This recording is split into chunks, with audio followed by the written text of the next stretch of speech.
This time on the podcast, I'm speaking to Louis Hillier, the frontman of London-based band Another Day. Another Day have recently released their first single, Doghouse Roses. Louis started out doing extreme sports, including trampolining, which he includes now in his live shows, regularly performing backflips on stage. The band are from Kent and moved up to London to be closer to the scene, quickly forming relationships with other bands, and they now include a Steel Doherty as their unofficial fifth member. They've been recording in Liverpool and are due to release an EP this March and are going on tour to support it, playing Nottingham, Sheffield, Cardiff, Liverpool, London and Brighton. We spoke about all this plus lots more. I hope you're all enjoying the podcast. Please keep liking, commenting, sharing and subscribing wherever you can, and just keep telling people all about the podcast and enjoy.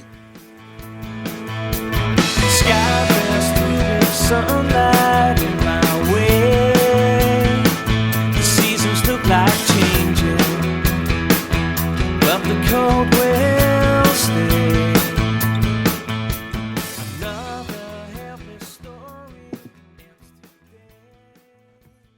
On the podcast this time out, I've got Louis Hillier, frontman of London-based band Another Day. We're going to speak about Louis' career and the band and all the other stuff that's going on, but we're going to get back to the start.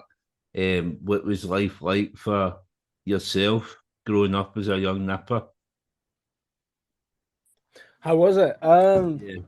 It was alright, yeah, good. I mean, I always loved music, but it was never like a passion or hobby of mine until more recently. I suppose when I was more kind of an athletic person into sports and that kind of thing.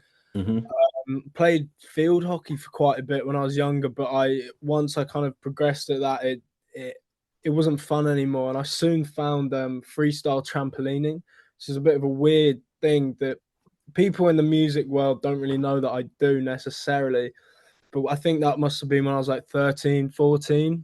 And so I'd be flipping in my back garden. And it's ultimately, kind of one of the main reasons why I ended up leaving school prematurely, because I just wanted to do that and get as good as I possibly can. So, a lot of my childhood was spent jumping on trampolines and doing extreme sports and things like that.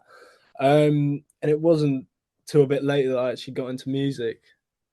Well, like, see, like with the extreme sports, like obviously like the skateboard and stuff like that, there's always kind of the culture of that kind of dips into music. So is that kind of how music came in through that sort of stuff?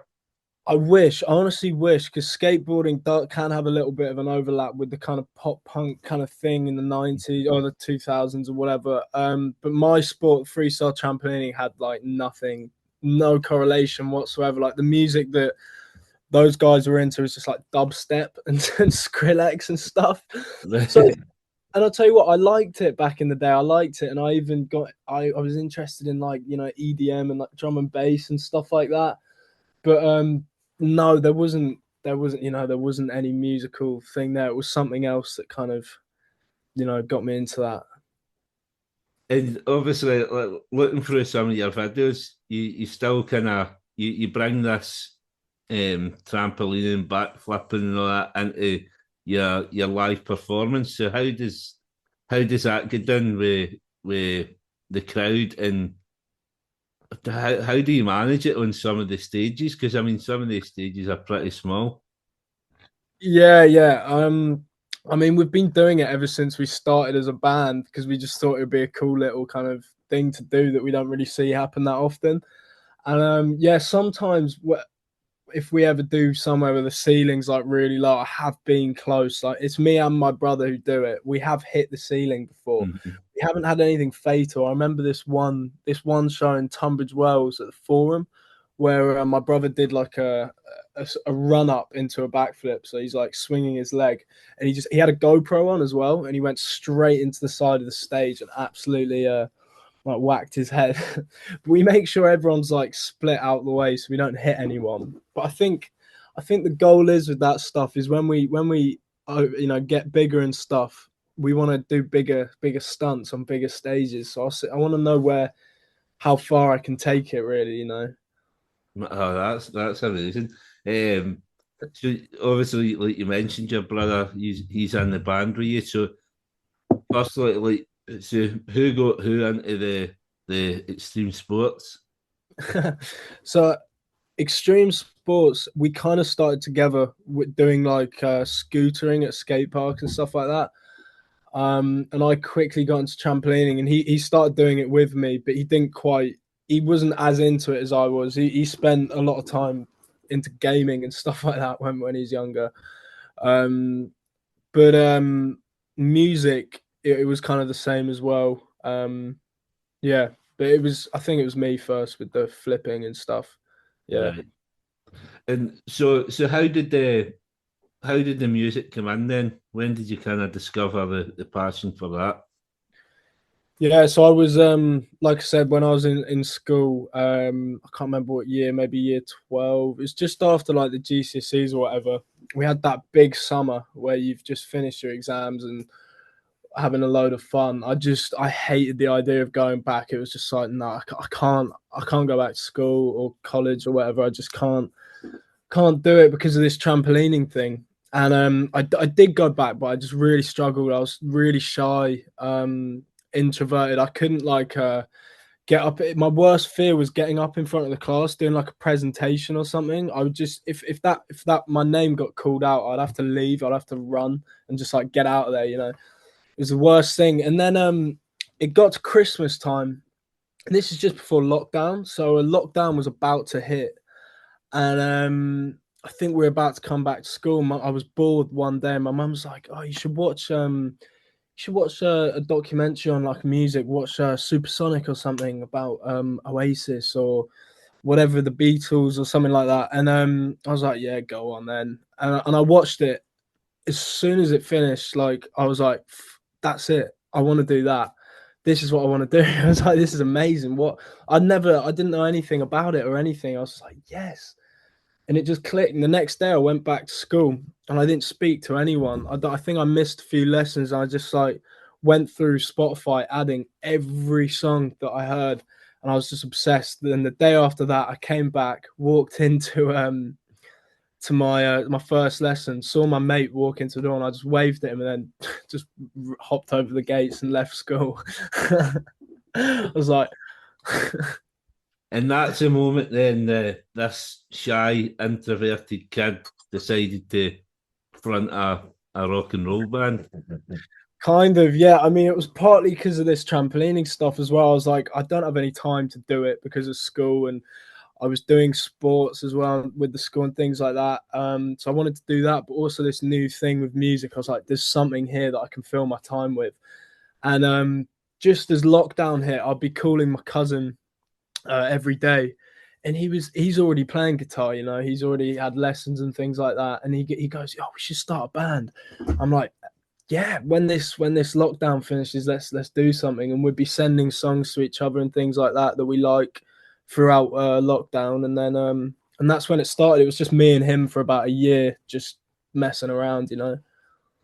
I've found that a lot through the podcast. Obviously, probably for more established acts, lockdown was a total bollock, but I interview a lot of kind of grassroots bands, and the lockdown was kind of integral to them kind of either forming or kind of, if we just recently formed, being able to take the time to hone their craft. So how was it then for you then, if you're saying kind of... Yeah. Exactly that. It was, I mean, it was shit, obviously, like you couldn't see anyone, but so I found that passion at just the right time, just before it started. So while lockdown was happening, all my energy and time was put into that, and it went by quite quick for me.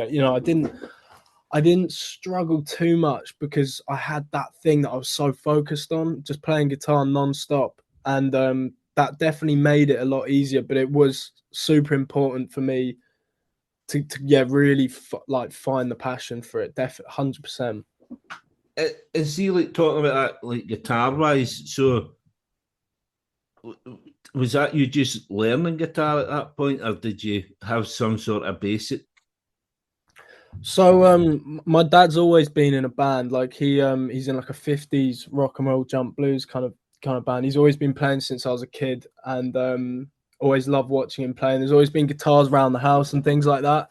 Mm-hmm. Um I had lessons like when I was really young, like grades, you do those like the classical grade stuff. I did a bit of that but didn't enjoy it at all. I had, I think, a couple more from this other teacher. He taught me a few bits of drums as well when I was younger. But the thing was that I didn't have like a passion for it. So I think a lot of kids kind of get told maybe by their parents like, oh, you should do music lessons, but they don't actually enjoy it. So it's like they'll do a lesson every week and the teacher kind of expects them to practice during that week, but they haven't done anything. So they come back and every week they're at the same kind of, and Mm-hmm. that's what I had. And not until, so I mean, when I picked up the guitar at the beginning of lockdown, I knew two or three chords, but I couldn't, I didn't really know anything. So yeah, that's kind of when it, yeah, started. And in the intro, obviously, I kind of introduced you as like a London-based band, but where is it you were from? Is it Kent?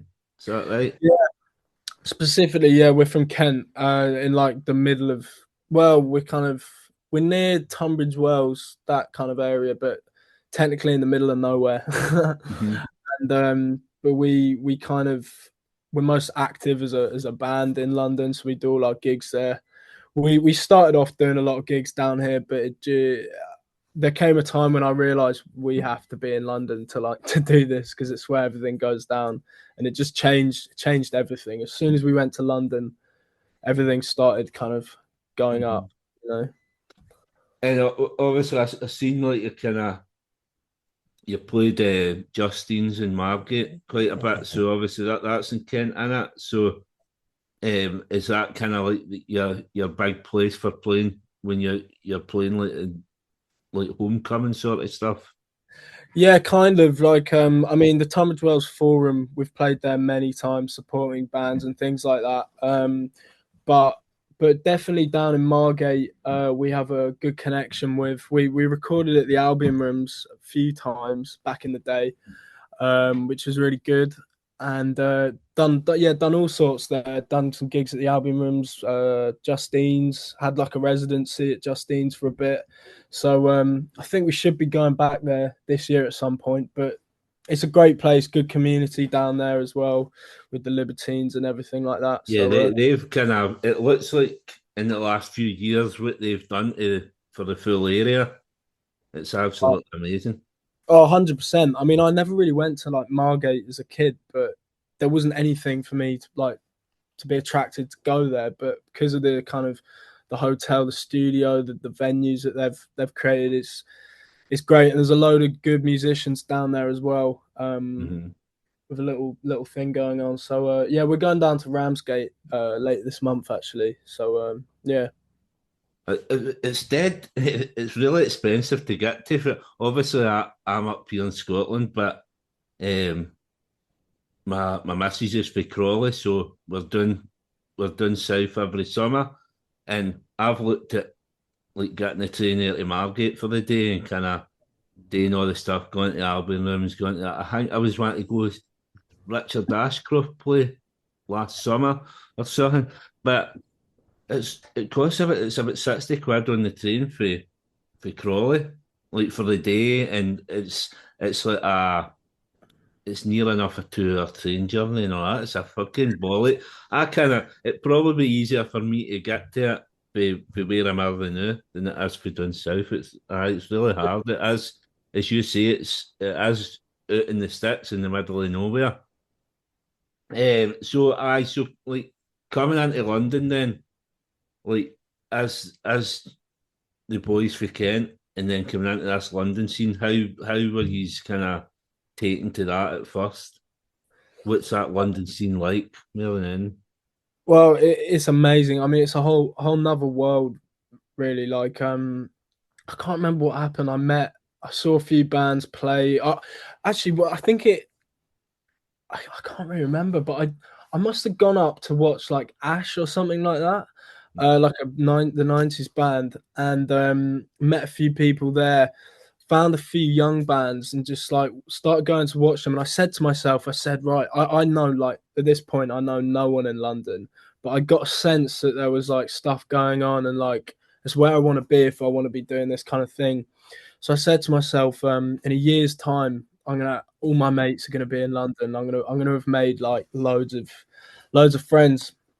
And throughout that year, I just kept going up, kept going to gigs, and getting my name out there just with people. Met a bunch of mates, just going to gigs and stuff like that. And within a year, it happened. Like all pretty much my whole friendship group are up in London now. So and that's when we started gigging. Then we got a residency at Camden Eye. Right. So every Monday throughout summer of I think 2023, we played. Yeah, every Monday, and we just started off it being free, and then it was £3 on the door. It built into something really cool, and we continued that for I think another year, but spaced it out onto like Saturday nights every other week and things like that. But that was huge for us, doing that, getting people to know who we are in London, and then now it's just it's our go-to, playing in London. Yeah. The residencies are a good tale. Obviously, I had Jack Jones for Trampoline, and he was the same when they moved to London. They done the same thing. I think they had a residency at Coco or something like that, Yeah, yeah. and he said that was integral to Trampoline starting it. Uh, so obviously, like you said about meeting these new friends. The band as a four-piece, but I believe that you get an unofficial fifth member, um, with quite a famous mother and father, Yeah, a Steel Doherty. So when did you meet him? Was that early on? I met a Steel at one of my girlfriend's gigs, I think, or it was just after one of her gigs. So my girlfriend's in the band called the Molotovs, Right. and I think he came over to their house after or something like that, and we were just chatting, and then I saw him at another gig after. I'm not actually sure how like I think we just kept seeing each other at gigs, and he ended up coming down to one of ours at Justine's, and just chatting away. And then I noticed that he was doing poetry and stuff like that, and I just thought it'd be a good idea if we got him involved, and maybe he could come up and do some poetry before we start our set. So what he does is he just before we play, he comes up, reads out like a short poem of that he's done, and then introduces the band, and then he'll come back later on during the set to kind of be our like Bez, and he'll dance away and stuff like that. But it's great. It's good to have him on board. Yeah. I'm glad to see him doing stuff because I wasn't.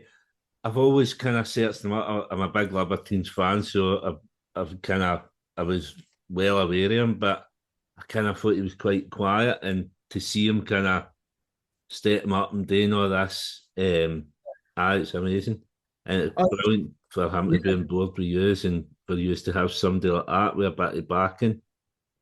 yeah, I mean, no, he's a super confident guy, and he's funny. He's good to be around, and yeah, always a laugh.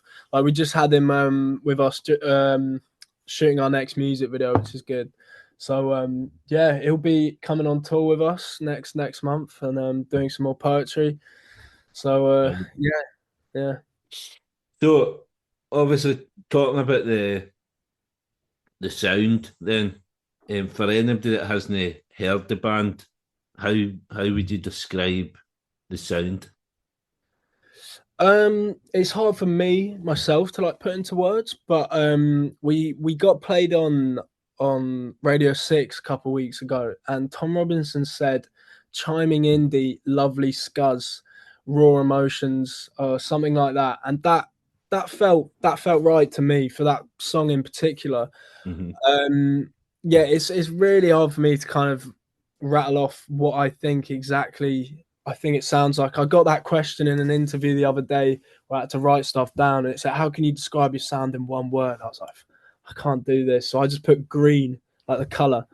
So I like the color, and it's grass, it's fresh, it's like I don't know, but yeah, I don't know. I mean, at the end of the day, we're a four-piece with guitars, but we're like you said at the beginning, you feel like it's like 15 different songs, but you can't put your finger on it. That's exactly what I want.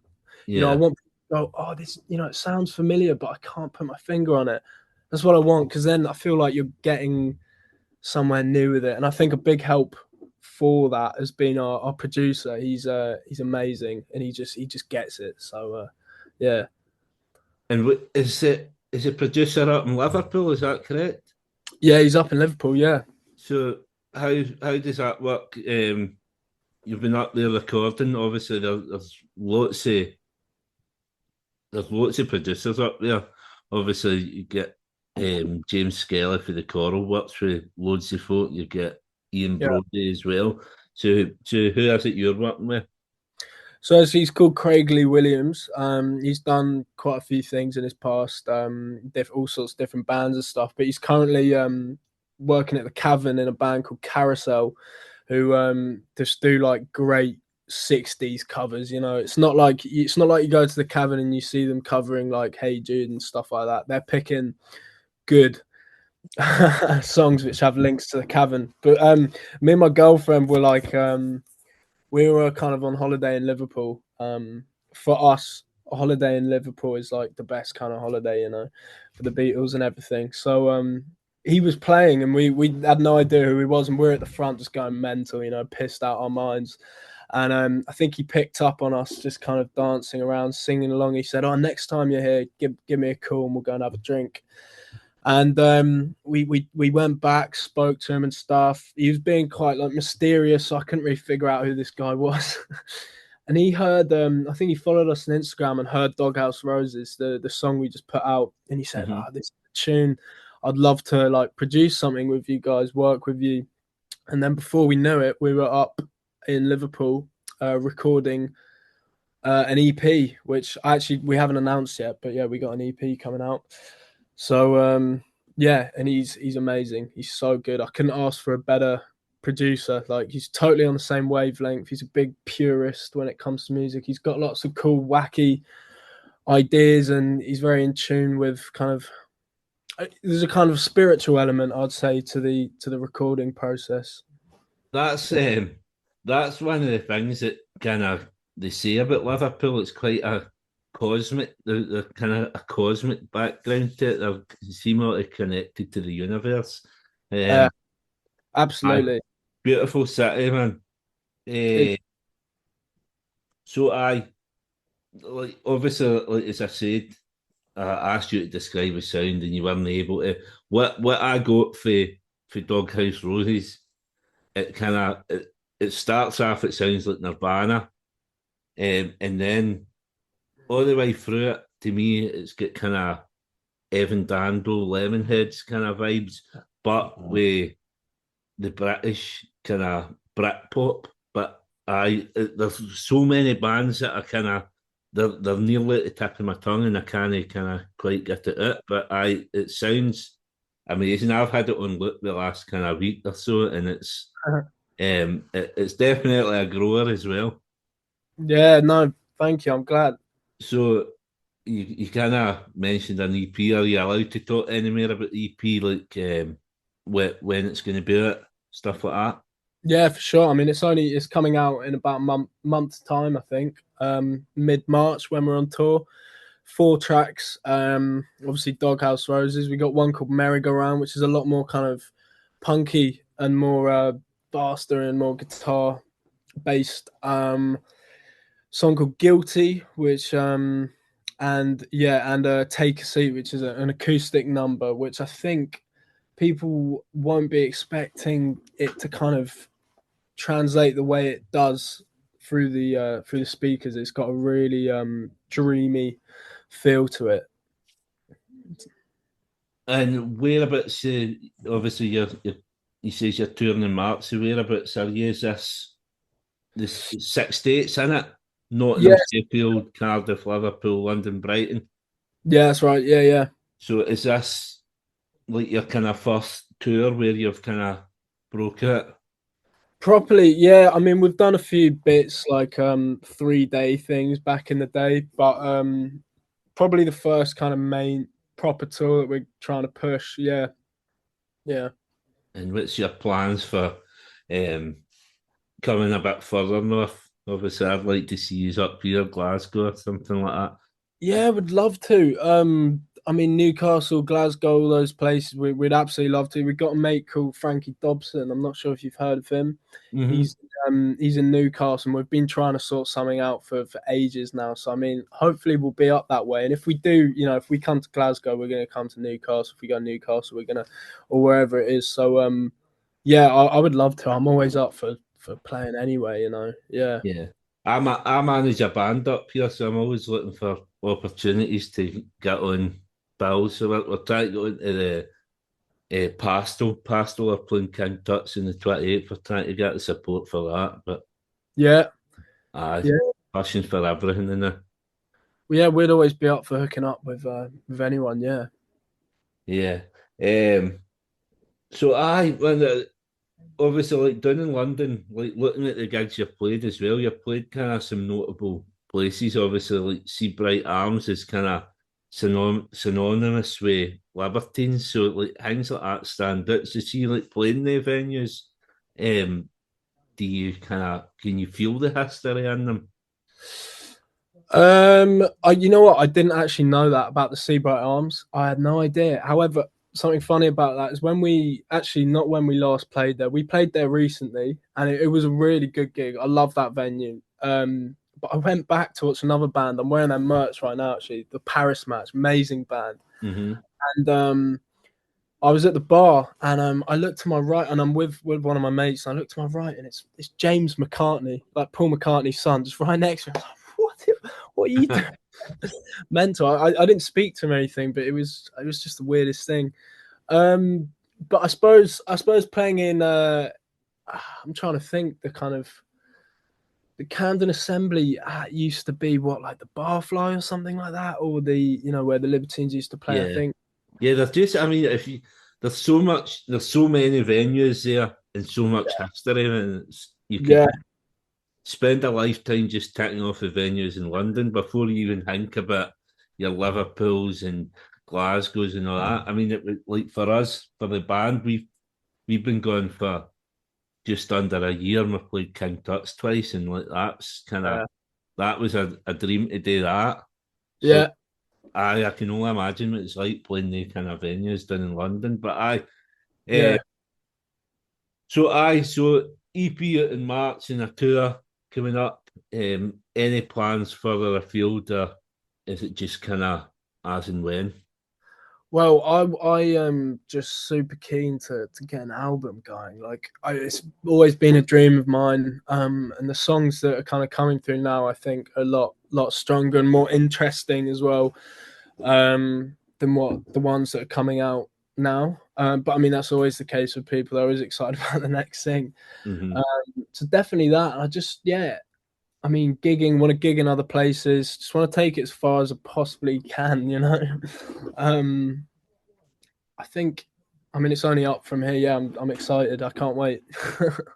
Yeah, listen, I'm expecting big things for you. As I say, 2 weeks ago, I'd never heard of you, and now I can't get enough of you, man. I'm so pleased that Ollie sent me the message. Yeah. Obviously, the last bit of the podcast, obviously, it's called Time for Heroes again, after the Libertines. So 4 heroes to come for dinner. Why they're your heroes, and what would you cook for them? Obviously, they don't need to be music related. They can be whoever you like, for whatever walk of life. They can be dead or alive. But Yeah. 4 heroes, and then see how good you are at your cooking. All right. Yeah. I mean, it's so hard to pick, isn't it? I've got 4, but it's hard. I could easily say Paul McCartney, John Lennon, all of that stuff, and I've already tried to meet Paul. Like, me and my mate dropped a letter off at his house asking him round for a cup of tea. So if it was Paul, I'd have a cup of tea. But anyway, Um, first, I would go Johnny Marr probably. I've Brilliant. He's vegan though, so I would have to sort something out that's vegan. See, Uh, that's an absolute minefield, that, isn't it? yeah, I know. So I've no idea. And bear in mind, right, I'm the opposite. I've never eaten a fruit vegetable in my entire life. I've got like some sort of psychological like fear or something. I can't do it. So I have like a gag reflex whenever I eat fruits or veg. So and it's tough because my mum's like a nutritionist as well. So I got to take loads of pills and stuff. But yeah, I mean Johnny Marr, like I didn't get into the Smiths till a bit later on, like after lockdown and stuff like that. It took a while for me to get into him, but I mean it's the reason I've got, a Jag. Yeah. His playing just opened me up to a whole new style of playing guitar, and now I don't really do any bends or anything. It's all just picking and like intricate chords and stuff, just purely because of him. And it opened my mind so much to what I can do on the guitar, rather than just doing like simple blues stuff in a pentatonic scale or whatever. And his book, the guitar book, what is it? I can't remember what it's called, but it's his book where he shows off every guitar that he's ever owned, and it's Hmm. just amazing. And I've been lucky enough to meet him a couple times as well. Oh, I was in, that'd be amazing. yeah, I was in Leicester Square with my mate who's in a band called Tooth, who are amazing. You should check them out, by the way. And there's this guy just at the traffic lights who looks like Johnny Marr, and he's really small. And me and my mate look at each other and we're like, that can't be Johnny Marr. He's not that small, surely, surely. Anyway, he crosses the road and we're like, should we just follow him just in case? So we do. And we follow him up this like alleyway in Soho. It's quite a thin street. He's about 10 meters ahead and we're like, oh, excuse me. And he turns around and we go, are you Johnny Marr? And he's like, yeah. So we go up to him and we're like, oh, that's so nice to meet you. We're in bands, we play guitar, whatever. And he's like, oh, great, how's it going? What are you called? And all that stuff. And he ends up giving us like a pick with his name on that just says Johnny. Brilliant. So that was amazing. And then I met him at a meet and greet as well, which was cool. So yeah, Johnny Marr would be there He's again. so with Johnny Marr as well. He's probably the greatest guitar, like the greatest guitarist, for his point onwards. I would say. Obviously, you had all these kind of slayers before him, but he kind of changed the way kind of people play guitar now, and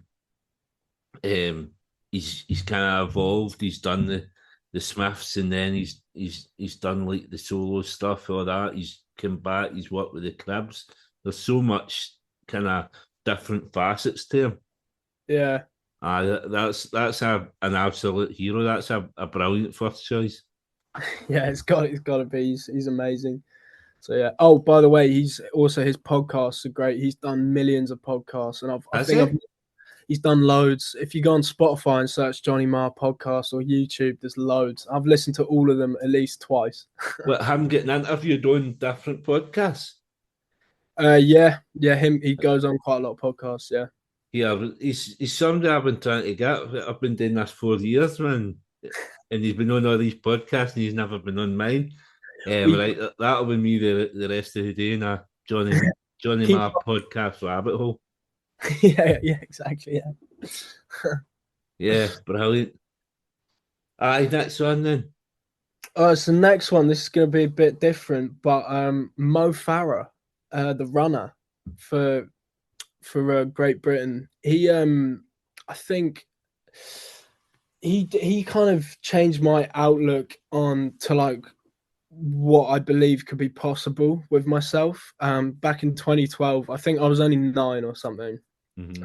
He did the Olympics, and he did. I used to love running and stuff, so I'd be watching that. I remember it was the 10K final, and he fell over during the race and went all the way to the back. And all my whole family were rooting for him. Like, it was such a good time watching all those British athletes like win so much, and super inspiring. And when he got back up and like won the whole thing, it's just ridiculous. And like from then on, he kind of implanted this thing into me, which is like I can literally just do anything I want and it will happen. So I mean, ever since that, I've had that feeling, that burning feeling inside me that anything that I want to do, I will do and make possible. So I definitely have him. In terms of what I cook, I don't know. I'm sure he'd pretty much be on the pills that your mum's giving you.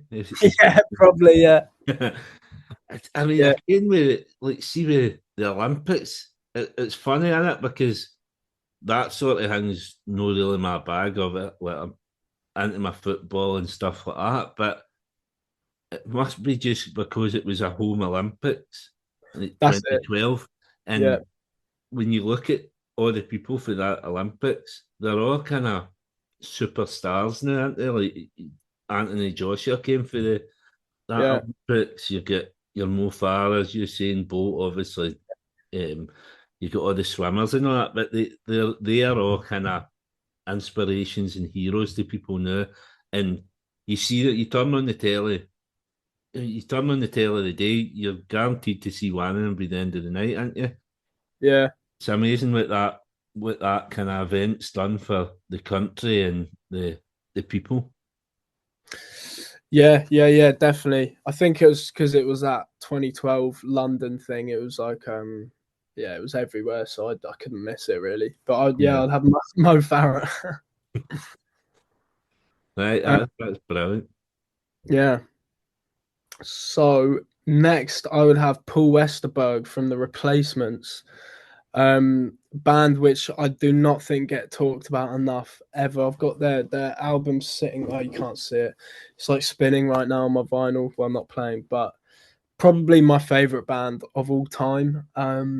Especially right now. Just reading their book called Trouble Boys, American band from Minneapolis. Hmm. You know them? No, I don't. No, I highly recommend you check them out. I mean they started off very like punky, their early stuff. Some of it's kind of unlistenable, but as you get through to albums like Let It Be and Tim and till the end of their career, just amazing. The songwriting is just perfect. Like it's one of the first, well, not one of the first times, one of the very few times that I listen to a songwriter or musician and I feel the music that they're playing actually feels like me. Like I actually feel like this creation that they've done. It's something I don't come across that much, but it's just completely changed my life listening, getting into them, and I wouldn't. There's no way I'd ever be able to get in contact with him. I don't think because he's a really private guy these days. But I would cook him a homemade pizza because that is pretty much all I eat, and I make a good homemade pizza. Like Yeah, really, you can't go wrong with pizza. no, yeah, Yeah, can't, you're on the right track with that. yeah. Um, so yeah, if anyone's listening, listen to the Replacements because they are amazing. Listen to Let It Be and Tim. Hmm. Too. I'm pretty sure. I'm sure I've heard of them. Their name's always thrown about quite a bit, but no, I've never bothered to listen. So I'll definitely go and check them out. Yeah, well worth it. Well worth it. And your last one. Okay, my last one. It's tricky because I'm picking between Lee Mathers of the Lars, Paul Heaton, House Martins and Beautiful South, and a few other people. But I'm gonna go for Paul Heaton. He's again more of a recent kind of addition to a hero of mine. Like I knew who the House Martins were and stuff, but I never got into them until last year actually, pretty much. My dad's always been a fan, so I've got a few LPs and stuff. But we me and my girlfriend just got absolutely obsessed with him and his music and the Beautiful South and his songwriting and his melodies, lyrics, just Yeah. amazing, like so good. And he's a funny guy as well. He's a bit of an oddball in the interviews and stuff. The Mhm. thing, he's got some weird kind of, I don't know what you call it, just like weird obsessions as well. And he's just Collects crisp packets, didn't he? that's it. Yeah, I was gonna get onto that actually. Yeah, Yeah, he's got some weird obsessions like crisp packets. He hoards his old like school notes and things like that. And Have you um, seen? I watched there's that documentary. I think it was on Channel 4, but you can get it on YouTube. yeah, That's a cracking watch. yeah, whole Tahitian grad. I think Yeah, it's yeah, it's amazing. And when went to watch him at where was it? Hammersmith Apollo, I think, a few months ago. It yeah. I was went to see him in Glasgow, being the same tour. I've seen him twice the yeah, last couple of years. Obviously, the first time it was just after Jackie had left, so he didn't have like a female. But then this last tour, he's had Rianne with him. yeah, yeah, yeah. No, And it's a cracking. He puts on a cracking show, doesn't he? It's really, one of the really. best gigs I've been to. Same, like amazing, so good. I didn't think he'd still have it in him, like with the voice, but he sounded great. There was fireworks and stuff at the end, and like it's just amazing. Like the set list choice was great, and Yeah, yeah, and when it comes to making him dinner, me and my girlfriend have talked about this many times. Like we've genuinely talked about what would we make Paul Heaton for dinner, and we would make him a curry. We'd go around to his house. We've actually talked about doing this, just knocking on his door, and just saying we're big fans. Can we come around and make you a curry?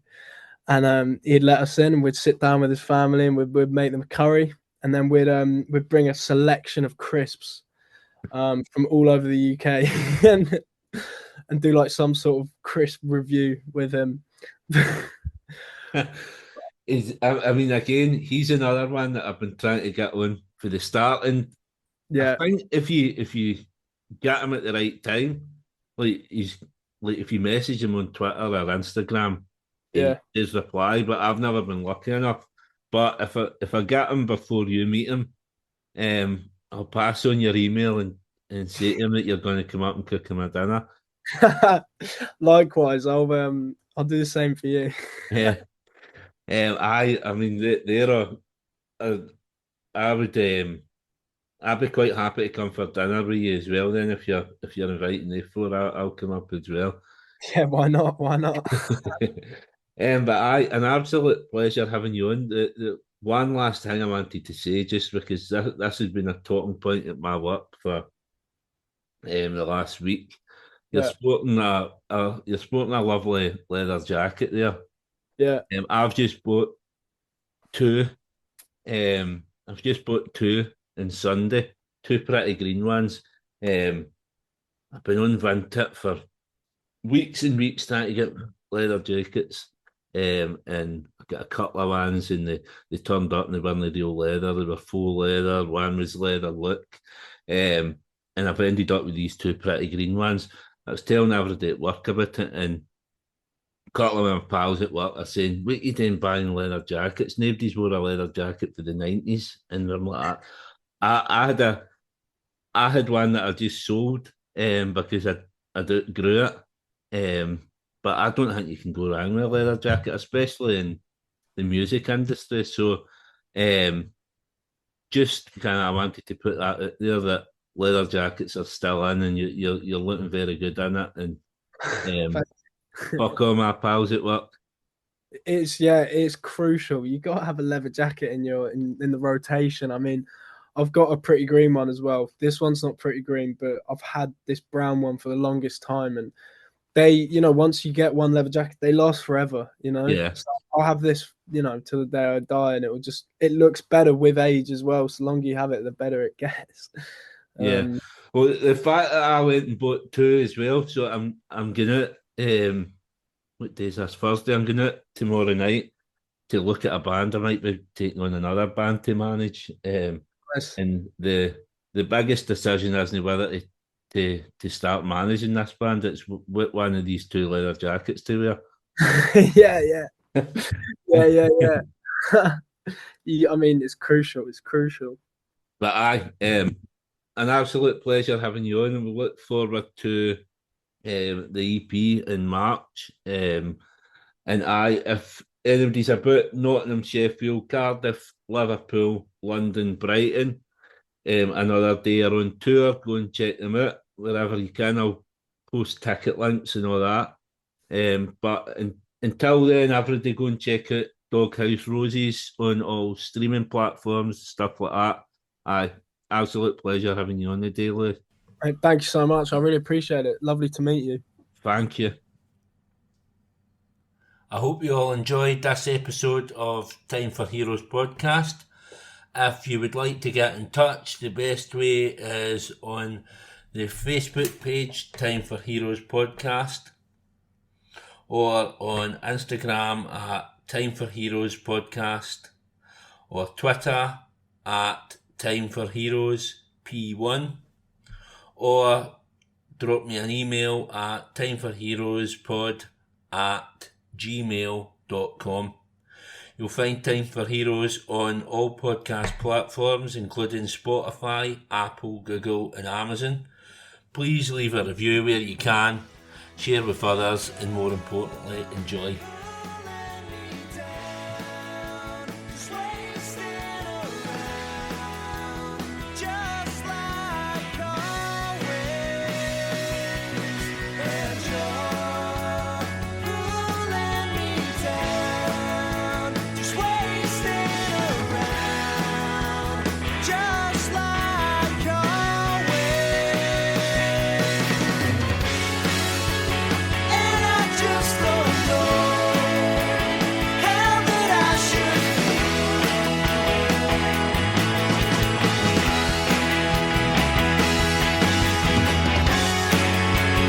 Change